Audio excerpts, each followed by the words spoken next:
अंधेरे जंगल में आग की लपटों के बीच एक राजकुमारी की चीख गूंज रही थी। उसके चारों ओर खूंखार डाकुओं का घेरा था और मौत उसकी आंखों में झांक रही थी। लेकिन उसी पल एक छाया अंधेरे से उभरी, एक ऐसा डाकू जिसकी आंखों में दया थी और दिल में एक भूली हुई शराफत। महाराज देवेंद्र सिंह की इकलौती बेटी राजकुमारी अनन्या अपने पिता की आंखों का तारा थी। उसका रूप ऐसा था कि चांद भी शर्मा जाए और उसकी बुद्धिमत्ता की चर्चा दूर दूर तक फैली हुई थी। महल की ऊंची दीवारों के भीतर पली बढ़ी अनन्या ने कभी जीवन की कठोरता नहीं देखी थी। उसके कोमल हाथों ने कभी कांटे नहीं छुए थे और उसकी आंखों ने कभी भूख का दर्द नहीं देखा था। लेकिन नियति को कुछ और ही मंजूर था। उस दिन अनन्या अपनी सहेलियों के साथ राजमहल के बाहर एक मंदिर जा रही थी। सुबह की धूप में उसका सोने का रथ चमक रहा था और रास्ते में फूल बिछे हुए थे। लेकिन जंगल के रास्ते में अचानक पेड़ों की घनी झाड़ियों से तीरों की बौछार हुई। रक्षकों की चीखें, घोड़ों की हिनहिनाहट और फिर सब कुछ खून और धुएं में डूब गया। अनन्या की आंखों के सामने एक एक करके उसके सभी रक्षक गिर गए। भय से कांपती हुई राजकुमारी रथ से कूदकर जंगल की ओर भागी। पीछे से डाकुओं की गर्जना आ रही थी। घने जंगल में अनन्या बिना रुके भागती रही। कांटे उसके कोमल पैरों को छेद रहे थे, शाखाएं उसके रेशमी वस्त्रों को फाड़ रही थी। लेकिन डर ने उसे रुकने नहीं दिया। घंटों भागने के बाद जब अंधेरा घिरने लगा, तब उसे एहसास हुआ कि वो पूरी तरह रास्ता भटक चुकी है। चारों ओर सिर्फ पेड़ थे, जंगली आवाजें थी और डर का अंधकार था। थकीहारी अनन्या एक पेड़ के नीचे बैठ गई और फूट फूट कर रोने लगी। उसने कभी सोचा भी नहीं था कि एक दिन वो इस तरह अकेली और असहाय होगी। रात के अंधेरे में जंगल और भी डरावना लग रहा था। दूर से भेड़ियों की हुआ आ रही थी और पास ही किसी जानवर के चलने की आवाज। अनन्या की सांसें रुक रही थी। तभी अचानक झाड़ियों में हलचल हुई और तीन चार डाकू वहां प्रकट हुए। उनकी काली दाढ़ियां, खूंखार आंखें और हाथों में चमकती तलवारें। अनन्या की चीख निकल गई, देखो देखो, राजकुमारी मिल गई। काला नाम का एक मोटा डाकू हंसते हुए बोला, महाराज बड़ी फिरौती देंगे इसके लिए।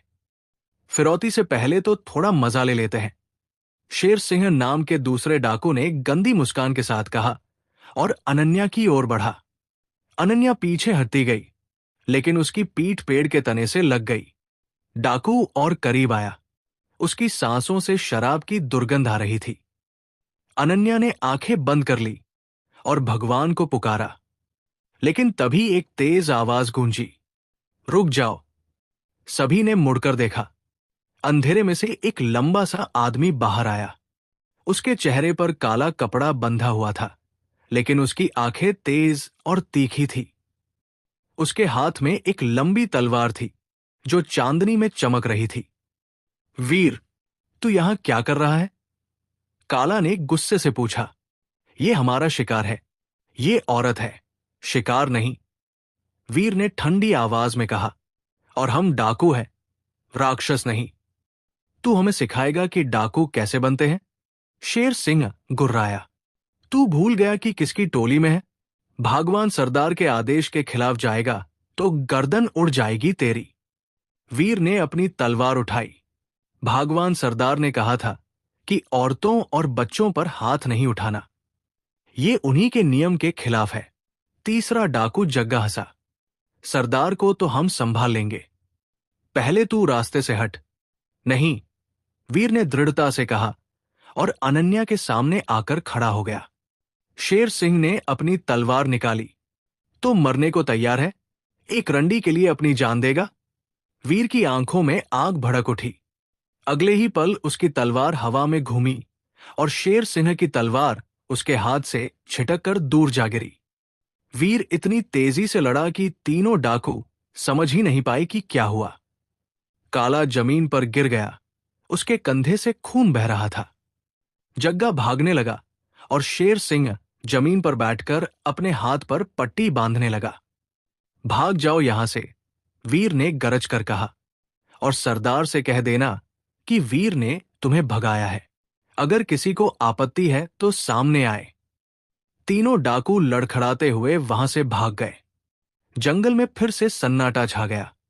वीर ने अपनी तलवार म्यान में रखी और अनन्या की ओर मुड़ा। राजकुमारी अभी भी डर से कांप रही थी। उसकी आंखों में आंसू थे। डरो मत, वीर ने धीमी आवाज में कहा, मैं तुम्हें नुकसान नहीं पहुंचाऊंगा। अनन्या ने कांपती आवाज में पूछा, तुम कौन हो? एक डाकू, वीर ने कहा। लेकिन हर डाकू खूंखार नहीं होता, कुछ मजबूरी में डाकू बनते हैं। अनन्या ने पहली बार गौर से उसे देखा। उसकी आंखों में एक अजीब सी चमक थी। वे आंखें किसी डाकू की नहीं लग रही थी। उसकी आवाज में एक तहजीब थी जो सामान्य डाकुओं में नहीं होती। तुमने मुझे बचाया क्यों? अनन्या ने पूछा। वीर चुप रहा, फिर बोला, क्योंकि कुछ चीजें गलत होती हैं, चाहे डाकू करे या राजा, और मैं गलत चीजें नहीं होने देता। तभी दूर से आवाजें आई। बहुत सारे लोग जंगल में आ रहे थे। मशालों की रोशनी दिख रही थी। ये भागवान सरदार की टोली है, वीर ने कहा। मेरे साथियों ने उन्हें बुला लिया होगा। अब बहुत खतरा है। तो क्या होगा? अनन्या घबरा गई। वीर ने एक पल सोचा, फिर उसने अनन्या का हाथ पकड़ा। भागना होगा, मेरे साथ चलोगी? अनन्या ने उस अजनबी डाकू को देखा जिसने अभी अभी उसकी जान बचाई थी। उसके पास और कोई विकल्प नहीं था। उसने सिर हिलाया। वीर ने उसका हाथ कसकर पकड़ा और दोनों घने जंगल में भागने लगे। पीछे से आवाजें करीब आ रही थी। डाकुओं की चीखें, गालियां, धमकियां। लेकिन वीर रुका नहीं। वो जंगल के हर रास्ते से परिचित था। वो अनन्या को लिए पेड़ों के बीच से, झाड़ियों में से, पानी की धाराओं को पार करते हुए भागता रहा। अनन्या के पैरों में दर्द हो रहा था, सांस फूल रही थी, लेकिन वीर का हाथ इतना मजबूत था कि उसे लगा वो गिरेगी नहीं। घंटों भागने के बाद वे एक गुफा के पास पहुंचे। वीर ने अंदर झांका और फिर अनन्या को अंदर ले गया। गुफा छोटी थी लेकिन सुरक्षित। बाहर से किसी को दिखाई नहीं देती थी। यहां कुछ देर रुकना होगा, वीर ने कहा। सुबह तक वे हमें ढूंढते रहेंगे, फिर हम आगे बढ़ेंगे। अनन्या गुफा के एक कोने में बैठ गई। उसके पूरे शरीर में दर्द था। कपड़े फटे हुए थे, पैरों में खून लग गया था। वो फिर से रोने लगी। वीर उसके पास आया और अपनी पोटली से एक कपड़ा निकाला। रो मत, उसने कहा, सब ठीक हो जाएगा। कैसे ठीक होगा? अनन्या रोते हुए बोली, मैं अपने महल से इतनी दूर हूं। मेरे पिताजी को पता भी नहीं कि मैं कहां हूं, और अब तुम्हारे ही साथी हमारा पीछा कर रहे हैं। हम कहां जाएंगे? क्या करेंगे? वीर ने धीरे से उसके पैरों को साफ किया और घावों पर कुछ जड़ी बूटी लगाई। मैं तुम्हें तुम्हारे पिता के पास पहुंचा दूंगा, लेकिन अभी नहीं। अभी पूरा जंगल खतरनाक है। भागवान सरदार ने मेरे खिलाफ हुक्म दे दिया होगा। उसके 300 डाकू इस जंगल में हैं। 300? अनन्या की आंखें फैल गई। और तुम अकेले? वीर ने पहली बार मुस्कुराने की कोशिश की। मैं अकेला नहीं हूं, तुम होना मेरे साथ। मैं क्या करूंगी? अनन्या ने कहा, मुझे तो लड़ना भी नहीं आता। लड़ना ही सब कुछ नहीं होता, वीर ने कहा। जिंदा रहना भी एक कला है, और मैं तुम्हें सिखाऊंगा। रात बीतती गई। गुफा के बाहर ठंडी हवा चल रही थी। दूर से कभी कभी भेड़ियों की आवाज आती थी। अनन्या डर से सिकुड़ी बैठी थी। वीर ने गुफा के मुंह पर कुछ झाड़ियां लगा दी ताकि अंदर की रोशनी बाहर न जाए। फिर उसने एक छोटी सी आग जलाई। लकड़ियां चटकने लगी और गुफा में गर्माहट फैल गई। तुम्हारा नाम क्या है? वीर ने पूछा। अनन्या, राजकुमारी ने धीरे से कहा। राजकुमारी अनन्या। राजकुमारी, वीर ने दोहराया। मैंने सोचा भी नहीं था कि कभी राजकुमारी से बात करूंगा। और तुम्हारा नाम सिर्फ वीर है? अनन्या ने पूछा। वीर चुप हो गया, फिर बोला, हाँ, बस वीर, बाकी सब कुछ तो मैं बहुत पहले खो चुका। अनन्या ने उसकी आंखों में एक गहरा दर्द देखा। तुम डाकू कैसे बने? तुम तो तुम तो अलग लगते हो। वीर ने आग को देखा। कहानी लंबी है राजकुमारी, और इतनी दर्दनाक कि सुनकर तुम्हारी नींद उड़ जाएगी। मुझे सुनानी चाहिए, अनन्या ने कहा। मैं जानना चाहती हूं कि जिस आदमी ने मेरी जान बचाई वो कौन है। वीर ने लंबी सांस ली। ठीक है, लेकिन याद रखना, ये कहानी खुशी की नहीं है। और फिर वीर ने अपनी कहानी सुनानी शुरू की। वो कभी राजकुमार था, राजकुमार वीरेंद्र, पड़ोसी राज्य अमरगढ़ का युवराज। उसका राज्य समृद्ध था, प्रजा खुश थी, लेकिन उसके चाचा रणवीर सिंह को राजगद्दी चाहिए थी। उसने एक साजिश रची, राजा को जहर दिया और युवराज वीरेंद्र पर आरोप लगा दिया। रात को ही उसे गिरफ्तार करने आए तो वीरेंद्र को अपने एक विश्वासपात्र सेवक ने भगा दिया। वो जंगल में भाग गया। उसके पीछे सैनिक लगे रहे। महीनों तक वो जंगल में छिपा रहा, भूखा प्यासा, घायल। फिर एक दिन भागवान सरदार की डाकू टोली ने उसे पाया। वे उसे मारने वाले थे, लेकिन वीरेंद्र ने उनके सामने अपनी कहानी रखी। भागवान सरदार को दया आ गई और उसने वीरेंद्र को अपनी टोली में शामिल कर लिया। नाम बदलकर सिर्फ वीर रख दिया। तो तुम राजकुमार हो? अनन्या हैरान थी। था, वीर ने कहा। अब तो सिर्फ एक डाकू हूं, बेघर, बेनाम, बेइज्जत। लेकिन तुमने अपना राज्य वापस लेने की कोशिश क्यों नहीं की? किससे लड़ूं? वीर ने कहा। मेरे चाचा ने पूरी सेना अपने साथ कर ली है। प्रजा को लगता है मैंने अपने पिता को मारा। मेरे पास कोई सबूत नहीं है, और अब तो मैं डाकू हूं। अगर पकड़ा गया तो फांसी पक्की है। अनन्या ने अपना हाथ वीर के हाथ पर रखा। मुझे अफसोस है, तुम्हारे साथ बहुत गलत हुआ। वीर ने उसकी ओर देखा। राजकुमारी की आंखों में सच्ची सहानुभूति थी। पहली बार किसी ने उसकी बात पर विश्वास किया था। पहली बार किसी ने उसे राक्षस नहीं, इंसान समझा था। अब सो जाओ, वीर ने कहा। सुबह हमें फिर चलना होगा। लंबा सफर है। अनन्या आग के पास लेट गई। वीर ने अपना कोट उतारकर उसे ओढ़ा दिया। राजकुमारी ने शुक्रिया कहा और आंखें बंद कर ली। थकान इतनी थी कि कुछ ही देर में वो सो गई। वीर गुफा के मुंह पर बैठकर बाहर देखता रहा। रात का अंधेरा गहरा था। कहीं दूर से उल्लुओं की आवाज आ रही थी। वो सोच रहा था कि उसने क्या कर दिया। अपनी ही टोली से दुश्मनी मोल ले ली एक राजकुमारी के लिए।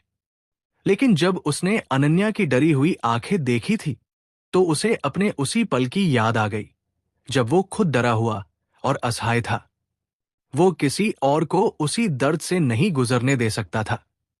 सुबह होते ही दोनों फिर चल पड़े। जंगल सुबह की रोशनी में भी उतना ही डरावना लग रहा था। हर आवाज पर अनन्या चौंक जाती थी, लेकिन वीर आगे बढ़ता जा रहा था। उसे जंगल का हर रास्ता पता था। वो जानता था कि कहां पानी मिलेगा, कहां फल मिलेंगे और कहां से डाकुओं का खतरा हो सकता है। दोपहर तक वे एक झरने के पास पहुंचे। अनन्या ने बड़ी लालच से पानी पिया। वीर ने कुछ जंगली फल तोड़े और उसे दिए। ये खाओ, उसने कहा। आज शायद यही खाना मिले। अनन्या ने फल खाए। वे महल के फलों जैसे मीठे नहीं थे, लेकिन भूख में सब अच्छा लगता है। उसने कभी सोचा नहीं था कि एक दिन वो जंगल में बैठकर जंगली फल खाएगी। तभी अचानक झाड़ियों में खड़खड़ाहट हुई। वीर ने तुरंत अपनी तलवार निकाल ली। अनन्या डर गई, लेकिन झाड़ियों से एक हिरण बाहर आया। वो पानी पीने आया था। वीर ने तलवार नीची कर ली। बस एक हिरण है, लेकिन अगले ही पल हिरण भाग गया और फिर झाड़ियों से 5-6 डाकू बाहर आए। उनके हाथों में तलवारें और भाले थे। मिल गया, एक डाकू चिल्लाया। वीर यहां है। वीर ने अनन्या का हाथ पकड़ा। भागो। दोनों फिर से भागने लगे। पीछे से डाकू दौड़ते हुए आ रहे थे। तीर छूटने लगे। एक तीर वीर के कंधे को छूता हुआ निकल गया। खून की एक धार बन निकली, लेकिन वीर रुका नहीं। वो अनन्या को लिए भागता रहा। जंगल घना होता जा रहा था। पेड़ों की शाखाएं चेहरे पर लग रही थी, जड़ें पैरों में अड़ रही थी, लेकिन रुकना मौत को बुलावा देना था। अचानक सामने एक खाई आ गई, गहरी, चौड़ी खाई। नीचे पानी की तेज धार बह रही थी। अब क्या करें? अनन्या ने घबराकर पूछा। वीर ने पीछे देखा। डाकू करीब आ गए थे। सामने खाई थी, कोई रास्ता नहीं था। कूदना होगा, वीर ने कहा। क्या? अनन्या की सांसें रुक गई। मैं नहीं कूद सकती। कूदना होगा, वीर ने उसकी आंखों में देखा। मुझ पर विश्वास करो। और अगले ही पल वीर ने अनन्या का हाथ कसकर पकड़ा और दोनों खाई में कूद गए। हवा में गिरते हुए अनन्या की चीख गूंज गई। फिर धम की आवाज के साथ दोनों पानी में गिरे। ठंडा पानी, तेज धार। अनन्या डूबने लगी, लेकिन वीर ने उसे पकड़े रखा। धार उन्हें बहाकर ले जा रही थी। वीर एक हाथ से अनन्या को पकड़े था और दूसरे हाथ से तैरने की कोशिश कर रहा था। उसके कंधे से खून बह रहा था। पानी ठंडा था। सांस लेना मुश्किल हो रहा था, लेकिन वो अनन्या को छोड़ नहीं सकता था। काफी देर बाद धार कुछ धीमी हुई। वीर ने किनारे की ओर तैरना शुरू किया। आखिरकार वे किनारे पर पहुंचे और दोनों वहीं गिर पड़े। सांस फूल रही थी। पूरा शरीर थक गया था। अनन्या खांसते हुए बोली, हम बच गए। वीर ने आसमान की ओर देखा और हंसा। हां, बच गए, फिलहाल तो। अनन्या भी हंस पड़ी। पहली बार जंगल में आने के बाद वो हंसी थी। वीर को भी हंसता देखकर अजीब लगा। शायद ये पहला पल था जब दोनों को लगा कि शायद वे वाकई बच सकते हैं। धूप ढलने लगी थी। वीर और अनन्या एक पुराने पेड़ के नीचे बैठे थे। दोनों के कपड़े अभी भी गीले थे। वीर के कंधे पर अनन्या ने पत्तों से पट्टी बांध दी थी। घाव गहरा नहीं था, लेकिन दर्द कर रहा था। तुम्हें दवा की जरूरत है, अनन्या ने चिंता से कहा। संक्रमण हो सकता है, जंगल में दवा भी मिल जाती है, वीर ने कहा। बस सही जड़ी बूटी ढूंढनी पड़ती है। वीर उठा और आसपास देखने लगा। कुछ देर बाद वो कुछ पत्तियां और जड़ें लेकर आया। उसने उन्हें पत्थर पर पीसा और घाव पर लगा लिया। तुम्हें इतना सब कैसे पता है? अनन्या ने पूछा। जंगल में रहकर सीखा, वीर ने कहा। जब महल नहीं रहता, डॉक्टर नहीं रहते, तो खुद को ही सब सीखना पड़ता है। अनन्या ने चारों ओर देखा। जंगल अनंत लग रहा था। हम कितने दिन में महल पहुंचेंगे? वीर ने सोचा। अगर सीधे चले तो 5-6 दिन, लेकिन सीधे नहीं चल सकते। भागवान के डाकू हर जगह हैं। हमें घूम कर जाना होगा। 10-12 दिन लग सकते हैं। 10-12 दिन? अनन्या के चेहरे पर घबराहट आ गई। इतने दिन हम जंगल में कैसे रहेंगे? वैसे ही जैसे आज रहे, वीर ने कहा। एक दिन के बाद दूसरा दिन। बस जिंदा रहना है। लेकिन खाना, पानी, सोने की जगह सब मिल जाएगा। वीर ने उसकी आंखों में देखा। मैं हूं ना तुम्हारे साथ। मैं तुम्हें कुछ नहीं होने दूंगा। अनन्या ने उस डाकू को देखा जो कभी राजकुमार था। उसकी आंखों में एक अजीब सा विश्वास था। पहली बार अनन्या को लगा कि शायद वो सच में बच जाएगी। रात हुई तो वीर ने फिर आग जलाई। इस बार उसने 2 मछलियां भी पकड़ी थी, जो पास की नदी में मिली थी। उसने उन्हें भूनकर अनन्या को दिया। खाओ, उसने कहा। ताकत चाहिए होगी। अनन्या ने संकोच से मछली उठाई। महल में तो हमेशा सोने की थाली में खाना आता था। यहां कोई थाली नहीं, कोई चम्मच नहीं, सिर्फ हाथ से पकड़कर खाना था। लेकिन भूख ने सब संकोच खत्म कर दिया। उसने मछली खाई। स्वाद अजीब था, लेकिन भूख में स्वादिष्ट लगा। खाना खाने के बाद दोनों आग के पास बैठ गए। रात की ठंड बढ़ रही थी। आग की लपटें नाच रही थी और उनकी परछाइयां पेड़ों पर कांप रही थी। तुम्हें डर नहीं लगता? अनन्या ने पूछा। किस बात का? जंगल का, जानवरों का, अंधेरे का। वीर ने आग को देखा। शुरू में लगता था, बहुत।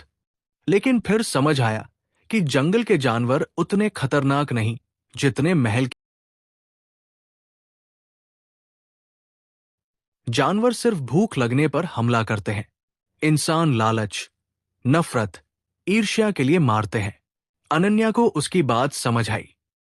उसने भी महल में राजनीति देखी थी। कितने लोग झूठ बोलते थे, धोखा देते थे, सिर्फ सत्ता के लिए। क्या तुम कभी अपना राज्य वापस पाना चाहते हो? अनन्या ने पूछा। वीर चुप हो गया। लंबी देर बाद बोला, हर रात सपने में देखता हूं। अपने पिता को, अपने महल को, अपनी प्रजा को। लेकिन ये सिर्फ सपना है। हकीकत में मैं कुछ नहीं कर सकता। क्यों नहीं कर सकते? अनन्या ने कहा। तुम इतने बहादुर हो, इतने समझदार हो। तुम लड़ सकते हो। किससे? वीर ने कहा। मेरे चाचा के पास पूरी सेना है। मेरे पास क्या है? एक टूटी तलवार और जख्मी शरीर। तुम्हारे पास सच है, अनन्या ने कहा। और सच की ताकत सबसे बड़ी होती है। वीर ने अनन्या को देखा। राजकुमारी की आंखों में एक चमक थी। शायद वो सही कह रही थी। शायद अभी भी उम्मीद थी। पहले तुम्हें सुरक्षित पहुंचाना है, वीर ने कहा। बाकी बाद में सोचेंगे। रात गहराती गई। अनन्या सो गई, लेकिन वीर जागता रहा। उसे पहरा देना था। जंगल में कभी भी कोई खतरा आ सकता था। अगली सुबह दोनों फिर चल पड़े। इस बार रास्ता कुछ आसान था। घने जंगल की जगह अब खुले मैदान आने लगे थे। दूर पहाड़ दिखाई दे रहे थे। उन पहाड़ों के पार तुम्हारा राज्य है, वीर ने कहा। अगर हम पहाड़ पार कर ले तो बच जाएंगे। लेकिन पहाड़ों तक पहुंचना आसान नहीं था। बीच में एक गांव पड़ता था। और वीर जानता था कि भगवान के डाकू उस गांव में भी घूमते रहते हैं। हमें गांव से बचकर निकलना होगा, वीर ने कहा। अगर किसी ने देख लिया तो मुसीबत हो जाएगी। लेकिन किस्मत को कुछ और ही मंजूर था। जैसे ही वे गांव के करीब पहुंचे, अनन्या को तेज बुखार आ गया। ठंडे पानी में गिरने और रात की ठंड ने उसे बीमार कर दिया था। मुझे मुझे बहुत ठंड लग रही है, अनन्या कांपते हुए बोली। वीर ने उसके माथे पर हाथ रखा। बुखार तेज था। जड़ी बूटी से काम नहीं चलेगा। दवा चाहिए थी। गांव में जाना पड़ेगा, वीर ने सोचते हुए कहा। तुम्हें दवा चाहिए, लेकिन खतरा। तुम्हारी जान ज्यादा जरूरी है, वीर ने कहा। वीर ने अनन्या को एक पेड़ के नीचे छिपाया और गांव की ओर चल दिया। गांव छोटा था। कुछ झोपड़ियां, एक कुआं और एक छोटी सी दुकान। वीर ने अपना चेहरा कपड़े से ढांपा और दुकान में गया। दुकानदार एक बूढ़ा आदमी था। वीर ने उससे बुखार की दवा मांगी। बुखार किसे है? दुकानदार ने पूछा। मेरी बहन को, वीर ने झूठ बोला। दुकानदार ने उसे जड़ी बूटी और कुछ दवा दी। वीर ने पैसे दिए और जाने लगा। लेकिन तभी दुकान के बाहर से आवाजें आईं। सुना है वीर इधर ही है कहीं, एक डाकू की आवाज थी। भागवान सरदार ने इनाम रखा है उसे पकड़ने पर। वीर सतर्क हो गया। उसने पीछे के दरवाजे से निकलने की कोशिश की, लेकिन तभी दो डाकू वहां आ गए। ये रहा, एक डाकू चिल्लाया। वीर यहां है। वीर ने तलवार निकाली। लड़ाई शुरू हो गई। वीर अकेला था और डाकू 4-5 थे। वो बहादुरी से लड़ा, लेकिन संख्या ज्यादा थी। एक डाकू ने पीछे से उसके सिर पर प्रहार किया। वीर लड़खड़ाया, लेकिन गिरा नहीं। उसने घूमकर उस डाकू को घायल कर दिया। लेकिन तभी दूसरे डाकू ने उसकी पीठ पर तलवार मारी। वीर को तेज दर्द हुआ। खून बहने लगा। फिर भी वीर लड़ता रहा। उसे अनन्या के पास वापस जाना था। उसे दवा पहुंचानी थी। वो नहीं हार सकता था। उसने एक के बाद एक डाकू को गिरा दिया। आखिरी डाकू डरकर भाग गया। वीर लड़खड़ाते हुए गांव से बाहर निकला। उसकी पीठ से खून बह रहा था। सांस फूल रही थी। लेकिन हाथ में दवा थी। वो अनन्या के पास पहुंचा। अनन्या ने जब उसे खून से लथपथ देखा तो डर गई। ये क्या हुआ? कुछ नहीं। वीर ने मुस्कुराने की कोशिश की। बस छोटी सी लड़ाई। उसने अनन्या को दवा दी, फिर खुद वही गिर पड़ा। अनन्या ने घबराकर उसे सहारा दिया। तुम्हें भी दवा चाहिए? अनन्या ने कहा। तुम्हारा घाव, पहले तुम ठीक हो जाओ। वीर ने कहा। मैं ठीक हूं। लेकिन वो ठीक नहीं था। घाव गहरा था और खून बहुत बह गया था। वीर की आंखें बंद होने लगी। अनन्या डर गई। नहीं, आंखें मत बंद करो, मेरे साथ बात करो। वीर ने धीरे से कहा। थक गया हूं बहुत, सो मत जाओ। अनन्या रोने लगी। प्लीज, तुम नहीं मर सकते। तुम्हारे बिना मैं क्या करूंगी? वीर ने उसकी ओर देखा। आंसू बह रहे थे राजकुमारी की आंखों से। उसके लिए रो रही थी, एक डाकू के लिए। यह विचार वीर को अजीब लगा। रो मत, वीर ने धीरे से कहा। मैं ठीक हो जाऊंगा। अनन्या ने जल्दी से अपने कपड़े फाड़े और वीर के घाव पर पट्टी बांधी। उसके हाथ कांप रहे थे, लेकिन उसने हिम्मत नहीं हारी। वो नहीं जानती थी कि सही तरीका क्या है, लेकिन उसने वैसा ही किया जैसा वीर ने उसके घाव पर किया था। फिर अनन्या ने वीर का सिर अपनी गोद में रखा और उसके बालों में हाथ फेरती रही। तुम ठीक हो जाओगे, वो बार बार कहती रही। तुम्हें ठीक होना ही पड़ेगा। रात भर अनन्या वीर के पास बैठी रही। उसने पहली बार किसी की सेवा की थी। महल में तो हमेशा नौकर होते थे, लेकिन आज वो खुद किसी की सेवा कर रही थी, और ये अजीब तरह से अच्छा लग रहा था। सुबह होते होते वीर की हालत कुछ बेहतर हुई। बुखार कम हुआ था। उसने आंखें खोली तो अनन्या को अपने पास बैठा पाया। उसकी आंखें लाल थी, रात भर रोने और जागने से। तुम तुम ठीक हो? वीर ने पूछा। मैं ठीक हूं, अनन्या ने कहा। तुम्हारी दवा ने काम किया, लेकिन तुम्हें आराम करना चाहिए। नहीं, वीर उठने की कोशिश करने लगा। हमें चलना होगा। गांव के डाकुओं ने मुझे देख लिया है, जल्दी ही और भी आ जाएंगे। लेकिन तुम इस हालत में नहीं चल सकते। चलना होगा, वीर ने दृढ़ता से कहा। रुकना मतलब मौत। अनन्या ने वीर को उठने में मदद की। दोनों धीरे धीरे चलने लगे। वीर लड़खड़ा रहा था, लेकिन अनन्या ने उसे सहारा दिया। पहली बार राजकुमारी किसी डाकू का सहारा बन रही थी। वे पूरा दिन चलते रहे, धीरे धीरे लेकिन लगातार। शाम तक वे पहाड़ों की तलहटी में पहुंच गए। यहां एक गुफा थी। वीर ने कहा कि यह सुरक्षित जगह है। गुफा के अंदर दोनों ने आराम किया। वीर का घाव अभी भी दर्द कर रहा था, लेकिन बेहतर था। अनन्या ने फिर से पट्टी बदली और नई जड़ी बूटी लगाई। तुम सीख रही हो, वीर ने मुस्कुराते हुए कहा। तुमसे, अनन्या ने कहा। तुम अच्छे गुरु हो। दोनों की आंखें मिली। कुछ पल के लिए समय थम सा गया। वीर ने अनन्या को इतने करीब से पहली बार देखा। उसकी आंखें कितनी सुंदर थी। उसके बाल उसके चेहरे पर लहरा रहे थे। वो राजकुमारी थी, लेकिन इस पल वो सिर्फ एक लड़की लग रही थी। एक ऐसी लड़की जिसने उसकी जान बचाई थी। अनन्या भी वीर को देख रही थी। उसके चेहरे पर घाव थे, आंखों में थकान थी, लेकिन फिर भी वो बहुत खूबसूरत लग रहा था। ये वही आदमी था जिसने अपनी जान पर खेलकर उसे बचाया था। एक डाकू, लेकिन किसी भी राजकुमार से बेहतर। अनन्या, वीर ने धीरे से कहा। हाँ, मुझे मुझे तुमसे कुछ कहना है। अनन्या का दिल तेजी से धड़कने लगा। क्या? वीर ने उसका हाथ पकड़ा। मैं जानता हूं कि मैं सिर्फ एक डाकू हूं। तुम राजकुमारी हो। हमारे बीच जमीन आसमान का फर्क है, लेकिन फिर भी इन कुछ दिनों में मुझे तुमसे। तभी बाहर से आवाजें आई। बहुत सारे लोग गुफा की ओर आ रहे थे।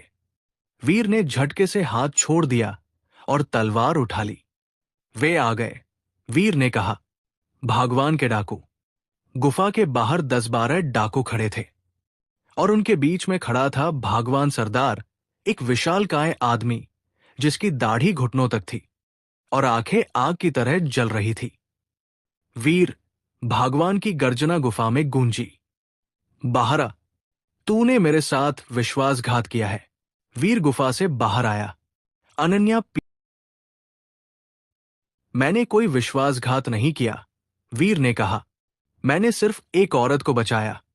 ये हमारे नियम के खिलाफ नहीं है। नियम मैं बनाता हूं, भागवान चिल्लाया। और तूने मेरे लोगों को घायल किया। ये विश्वासघात नहीं तो क्या है? उन्होंने राजकुमारी पर हमला किया था, वीर ने कहा।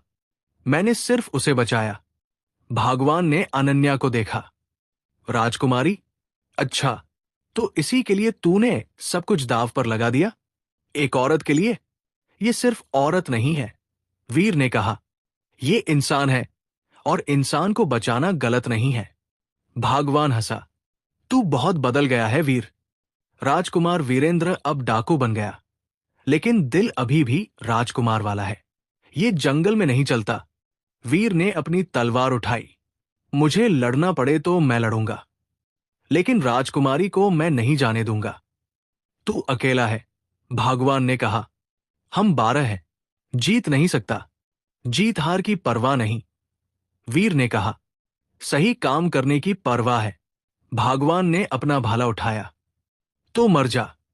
और लड़ाई शुरू हो गई। वीर अकेला था, लेकिन बहादुरी से लड़ रहा था। उसकी तलवार बिजली की तरह चमक रही थी। एक एक करके डाकू गिर रहे थे, लेकिन वीर भी घायल था पहले से। उसकी ताकत कम होती जा रही थी। अनन्या ये सब देख रही थी और रो रही थी। वो कुछ नहीं कर सकती थी। वो बेबस थी। तभी वीर को एक डाकू ने पीछे से धक्का दिया। वीर गिर गया। भागवान ने अपना भाला उठाया और वीर पर वार करने जा रहा था। अनन्या ने चीख मारी। रुको! सब रुक गए। अनन्या आगे आई। मुझे ले लो, अनन्या ने कहा। मेरे पिता बड़ी फिरौती देंगे, लेकिन उसे जाने दो, प्लीज। भागवान ने सोचा, फिर बोला, ठीक है, राजकुमारी तो हमें चाहिए ही थी। वीर को जाने देते हैं। नहीं, वीर चिल्लाया। अनन्या मत जाओ। लेकिन डाकुओं ने अनन्या को पकड़ लिया। वीर उठने की कोशिश कर रहा था, लेकिन उसमें ताकत नहीं बची थी। अनन्या ने आखिरी बार वीर को देखा। उसकी आंखों में आंसू थे। जो तुम कहना चाहते थे, उसने कहा। मुझे भी वही कहना था। मुझे भी तुमसे प्यार हो गया है। और फिर डाकू अनन्या को लेकर चले गए। वीर वही जमीन पर बेसहारा पड़ा रहा। उसकी आंखों से आंसू बह रहे थे। उसने अनन्या को खो दिया। 3 दिन बीत गए थे। वीर अभी भी उसी जगह पर था। उसके घाव सूख गए थे, लेकिन दिल का घाव ताजा था। अनन्या की आखिरी बातें उसके कानों में गूंज रही थी। मुझे भी तुमसे प्यार हो गया है। वो प्यार जो अभी कहा गया था, अभी छीन भी गया था। वीर जानता था कि भगवान अनन्या को अपनी गुफा में ले गया होगा। वो गुफा जंगल के सबसे गहरे हिस्से में थी, जहां पहुंचना नामुमकिन था। चारों ओर पहरेदार होंगे, जाल बिछे होंगे, लेकिन वीर को जाना ही था। अनन्या ने उसके लिए खुद को कुर्बान कर दिया था। अब उसकी बारी थी। वीर उठा और अपनी तलवार उठाई। घाव अभी भी दर्द कर रहे थे, लेकिन दर्द से बड़ा था प्यार। वो चल पड़ा भगवान की गुफा की ओर। रास्ता खतरनाक था, लेकिन वीर को हर पत्थर, हर पेड़, हर मोड़ याद था। वो 2 साल तक इसी जंगल में रहा था। जंगल के रास्ते में उसे 2-3 डाकुओं का सामना करना पड़ा, लेकिन वीर की तलवार इतनी तेज थी कि वे समझ भी नहीं पाए। कुछ को वीर ने बेहोश किया, कुछ भाग गए।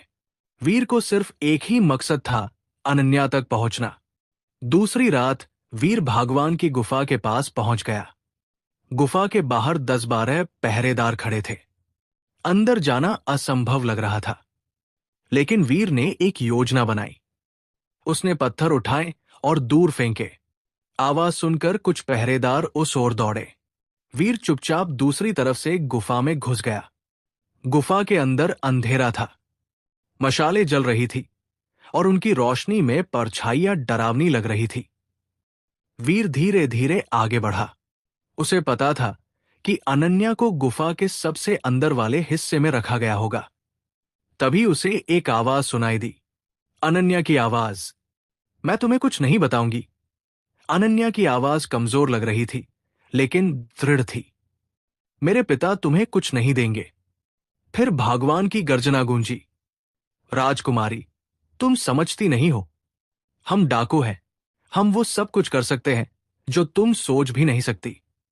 फिरौती भेजना ही होगा तुम्हारे पिता को। वीर का खून खौल गया। वो तेजी से उस कमरे की ओर बढ़ा जहां से आवाजें आ रही थी। कमरे के बाहर दो पहरेदार खड़े थे। वीर ने बिना आवाज किए दोनों को बेहोश कर दिया और दरवाजा खोल दिया। कमरे के अंदर अनन्या एक कोने में बैठी थी। उसके हाथ बंधे हुए थे। भगवान उसके सामने खड़ा था। कमरे में 3-4 और डाकू भी थे। वीर, भगवान हैरान रह गया। तू यहां कैसे पहुंचा? अनन्या को छोड़ दो, वीर ने तलवार उठाते हुए कहा। आखिरी बार कह रहा हूं। भगवान हंसा। तू अकेला है, हम 5 हैं। पागल हो गया है क्या? प्यार में पागल होना ही पड़ता है, वीर ने कहा। अनन्या की आंखें चमक उठीं। वीर आया था, उसके लिए आया था। भगवान ने अपनी तलवार निकाली। तो आज तेरा अंत हो जाएगा। लड़ाई शुरू हो गई। इस बार वीर पहले से तैयार था। उसका हर वार सटीक था। एक एक करके डाकू गिरते गए। भगवान भी घायल हो गया। वीर की तलवार उसके कंधे पर लगी। मार डाल मुझे, भगवान ने कहा। खत्म कर दे, वीर ने तलवार रोक दी। मैं हत्यारा नहीं हूं। तुमने मुझे शरण दी थी जब मुझे जरूरत थी। उस एहसान को मैं नहीं भूल सकता, लेकिन गलत काम भी नहीं होने दूंगा। भगवान ने वीर को देखा। उसकी आंखों में सम्मान था। तू सचमुच अलग है वीर। राजकुमार था, राजकुमार ही रहेगा। जा, ले जा अपनी राजकुमारी को, और दोबारा इस जंगल में मत आना। वीर ने अनन्या के बंधन काटे। अनन्या उठी और वीर की बाहों में गिर गई। दोनों ने एक दूसरे को कसकर पकड़ लिया। कोई शब्द नहीं था, सिर्फ एहसास था। तुम आ गए। अनन्या रो रही थी। मुझे लगा। शांत, वीर ने उसके बाल सहलाए। अब सब ठीक है, हम साथ हैं। दोनों गुफा से बाहर निकले। इस बार किसी ने उन्हें नहीं रोका। भगवान ने अपने सभी डाकुओं को हुक्म दे दिया था कि वीर और अनन्या को जाने दिया जाए। अगले 2 दिन तक वीर और अनन्या पहाड़ों की ओर चलते रहे। रास्ता कठिन था, लेकिन दोनों साथ थे। उन्होंने साथ मिलकर भूख सही, प्यास सही, ठंड सही, लेकिन हर मुश्किल आसान लग रही थी क्योंकि वे साथ थे। एक रात पहाड़ की चोटी पर दोनों रुके। आसमान में तारे चमक रहे थे। नीचे पूरा जंगल फैला हुआ था। ये सब खत्म हो गया, अनन्या ने कहा। कल हम महल पहुंच जाएंगे। हां, वीर ने कहा। उसकी आवाज में एक उदासी थी। अनन्या ने उसे देखा। क्या हुआ? तुम उदास क्यों हो? वीर चुप रहा, फिर बोला, महल पहुंचने के बाद तुम राजकुमारी बन जाओगी, और मैं सिर्फ एक डाकू रहूंगा। अनन्या ने वीर का हाथ पकड़ा। तुम डाकू नहीं हो। तुम वो इंसान हो जिसने मुझे जिंदगी दी। तुम वो इंसान हो जिससे मुझे प्यार है। लेकिन तुम्हारे पिता, मेरे पिता समझेंगे, अनन्या ने कहा, और नहीं समझेंगे तो मैं उन्हें समझाऊंगी। मैं तुम्हें नहीं छोड़ सकती वीर। वीर ने अनन्या को देखा। उसकी आंखों में दृढ़ता थी। वो सचमुच अलग थी। वो सिर्फ राजकुमारी नहीं थी, वो एक मजबूत औरत थी। मुझसे शादी करोगी? वीर ने पूछा। अनन्या मुस्कुराई। हां, 1000 बार हां। दोनों ने एक दूसरे को गले लगाया। तारों भरे आसमान के नीचे, पहाड़ की चोटी पर, दो दिलों ने एक होने का वादा किया। अगली सुबह वे महल पहुंचे। महाराज देवेंद्र सिंह अपनी बेटी को देखकर रो पड़े। उन्होंने अनन्या को गले लगाया और फिर वीर की ओर देखा। ये कौन है? महाराज ने पूछा। यही है जिसने मुझे बचाया, अनन्या ने कहा। पिताजी, इनका नाम वीर है। ये असल में राजकुमार वीरेंद्र है, अमरगढ़ के असली उत्तराधिकारी। महाराज चौंक गए। राजकुमार वीरेंद्र? लेकिन सुना था तुम। मैं निर्दोष हूं महाराज, वीर ने कहा। मेरे चाचा ने मेरे पिता को मारा और मुझ पर आरोप लगाया। मैं सच साबित नहीं कर पाया। महाराज गौर से देखा, फिर अनन्या को देखा। और तुम क्या चाहती हो बेटी? मैं वीर से शादी करना चाहती हूं, अनन्या ने साफ शब्दों में कहा। उन्होंने मेरी जान बचाई, मुझे उनसे प्यार हो गया है। महाराज ने लंबी सांस ली, फिर मुस्कुराए। जिस इंसान ने मेरी बेटी की जान बचाई, उससे बड़ा कोई नहीं। और अगर मेरी बेटी उससे प्यार करती है तो मुझे कोई आपत्ति नहीं। वीर और अनन्या की आंखों में खुशी के आंसू आ गए।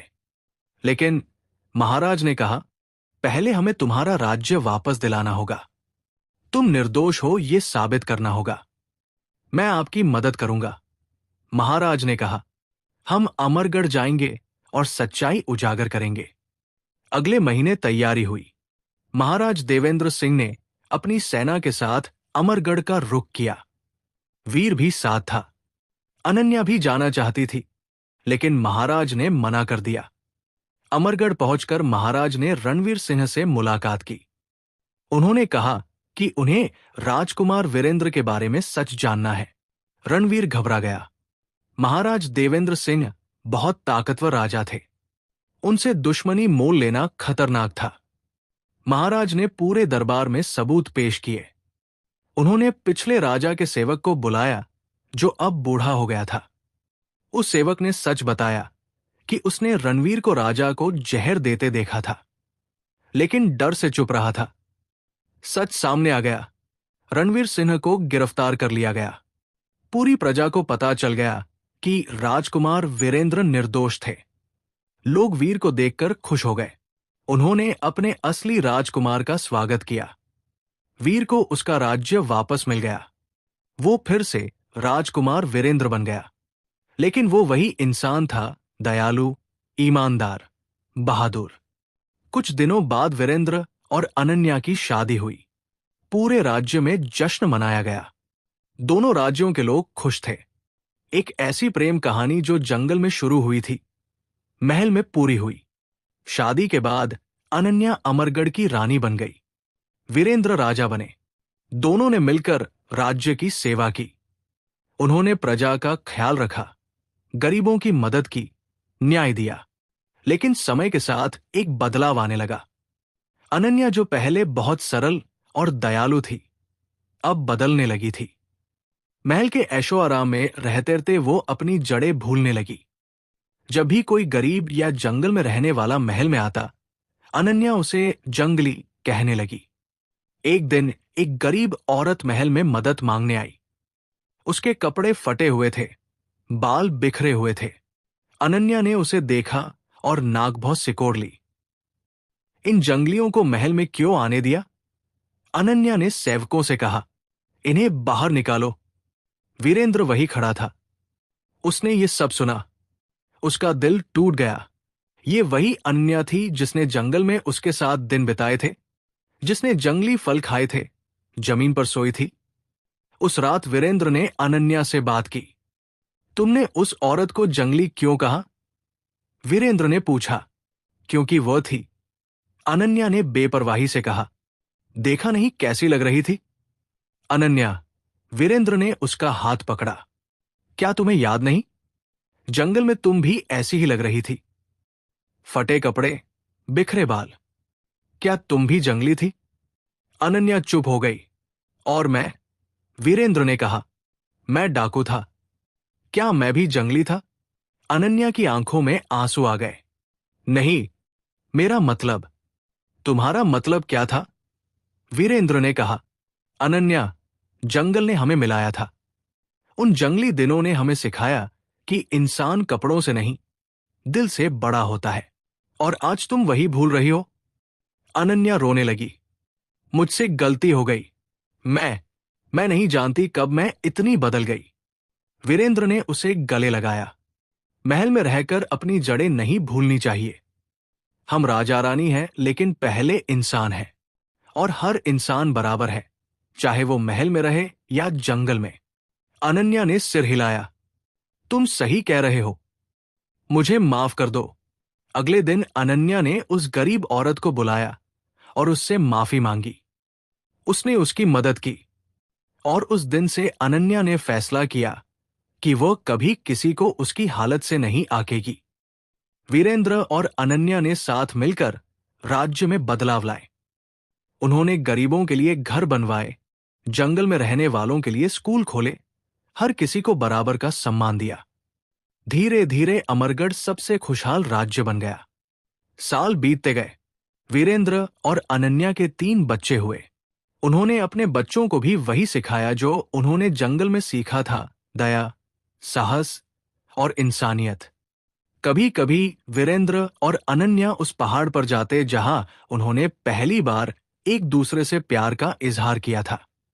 वे वहां बैठकर पुराने दिनों को याद करते, उन दिनों को जब वे सिर्फ 2 इंसान थे, जंगल में, खतरों से घिरे, लेकिन प्यार से भरे। क्या तुम्हें कभी पछतावा होता है? एक दिन अनन्या ने पूछा कि तुमने एक डाकू को बचाने के लिए अपनी जान खतरे में डाल दी। वीरेंद्र मुस्कुराया। मैं डाकू नहीं था, मैं सिर्फ खोया हुआ राजकुमार था।